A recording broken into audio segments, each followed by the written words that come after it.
네, 안녕하세요. 91년생 K고요.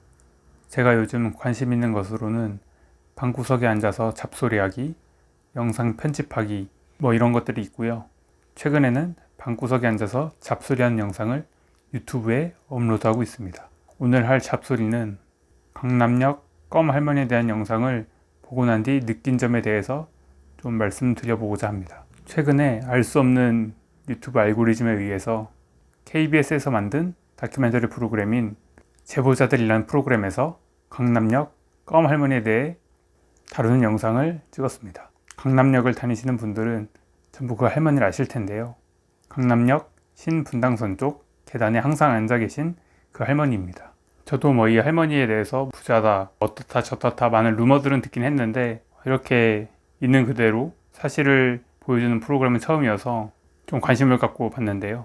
혹시 안 보신 분들이 있으시면 이 영상을 보기 전이나 보고 난 후에 한번 그 영상을 찾아서 보시기를 추천드립니다. 이 영상이 정말 좋다고 생각하는 점은 흔히들 그런 영상에서 보여주는 억지 눈물샘을 자극하는 영상이 아닙니다. 영상 자체가 잔잔하다고 표현하는 게 가장 맞을 정도로 할머니의 있는 그대로의 모습을 보여주고 그 할머니에 대한 진짜 모습, 또 관련된 소문들에 대한 사실들에 대해서도 보여주는 영상이고요. 프로그램에서 할머니를 대놓고 도와준다거나 하진 않고 옆에서 단순히 지켜보면서 실제 할머니가 어떤 생활을 하는지 이런 걸 보여주는 영상이고요. 제작진이 아닌 실제 서울 시민들 혹은 지나다니는 시민들이 할머니에게 어떻게 행동하는지를 있는 그대로 보여주는 영상입니다. 막 슬픈 영상도 아니고 뭔가 좀 먹먹하면서 잔잔한, 그러면서도 약간의 웃음을 주는 그런 영상입니다. 다음으로 느낀 점은 할머니에게 잘하자입니다. 저는 어린 시절부터 부모님뿐만 아니라 조부모님하고도 같이 살았는데요. 아무래도 어린 시절에 부모님이 일을 나가시고 하면은 할머니 손에 가장 많이 키워졌던 것 같습니다. 그래서 그런지 몰라도 그 영상을 보면서 저희 할머니 생각이 무척 많이 났고요. 영상을 다 본 뒤에 바로 할머니한테 전화를 드렸습니다. 전화 통화 내용은 별거 없었는데 통화가 끝나면서 할머니가 끝날 때 한마디를 하시더라고요. 전화해줘서 고맙다고. 평소에 사실 전화를 자주 하거나 집에 그렇게 자주 가지 않는 편인데 그 말을 들으니까 좀 더 내가 전화를 자주 해야겠다, 연락을 자주 해야겠다 라는 점을 새삼 더 느꼈고요. 그리고 또 느낀 점은 최근에 이슈가 되고 있는 사회 문제와 관련된 일입니다. 최근 위안부 할머니들 관련 단체가 이런저런 사건으로 말이 많은데요. 그와 관련한 기부 문화에 대해서도 한번 생각을 하게 되었습니다. 일단 이 강남역 할머니를 보면서 왜 저런 어려운 분들은 단체에서 도와주지 않는 걸까, 이런 생각을 좀 하게 됐고, 물론 더 힘드신 분들도 있고 이미 도움을 받고 있는데 그 부분이 방송에 안 나와서 제가 잘 모르는 걸 수도 있습니다. 그렇지만 그걸 떠나서 강남역 할머니와 최근 문제되고 있는 위안부 할머니를 보면서 기부단체에 대해서 조금 더 생각을 하는 계기가 된 것 같습니다. 사실 기부단체도 하나의 단체로서 단체가 있는 사무실도 운영을 해야 되고, 단체 구성원들도 봉사하는 마음으로 나오신 분들도 있겠지만 그분들도 결국 먹고 자고 해야 되잖아요.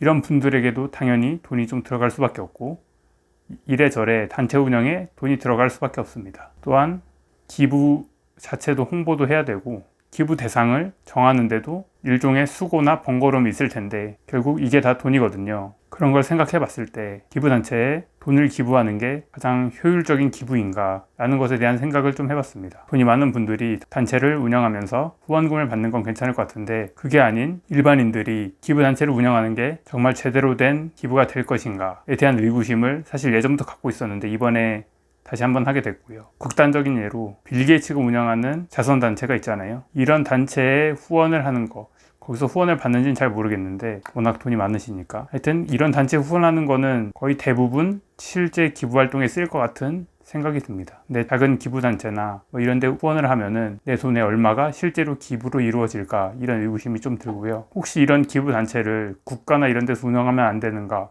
이런 생각도 좀 해봤습니다. 전부 뇌피셜이어가지고 그냥 주저주저 잡소리 하는 건데 기부단체를 정말 돈 많은 분들이나 국가에서 운영하는 게 가장 이상적이지 않나, 이런 생각을 좀 해봤고요. 아니면 개인이 기부하려면 근처에 있는 고아원이나 양로원, 보육원 이런 데 직접 기부하시는 게 더 효율적이지 않을까, 이런 생각도 해봤습니다. 물론 그 위안부 단체에 기부하신 분들도 단체가 크고 좀 직접적으로 할머니들을 도와줄 수 있을 것 같다고 생각을 하셔서 다 기부하셨을 텐데 이런 사태가 발생해서 좀 개인적으로는 안타깝고요. 뭐 오해가 있다면 잘 풀리길 바라고, 진짜 잘못이 있다면 죗값을 톡톡히 받으시고 그 단체가 없어지지 않고 개선이 돼서 계속 이어져 나갔으면 합니다. 이번 사태로 기부 문화가 멈춰들지 않았으면 좋겠습니다. 마지막으로 그 다큐멘터리 영상에서 이런 비슷한 문장이 나왔었는데요. 그 계단에 할머니가 매일같이 앉아 있으니까 사람들이 할머니를 제대로 인식하지 못하고 지나간다 라는 식의 문구가 있었습니다. 저희 사회 주위에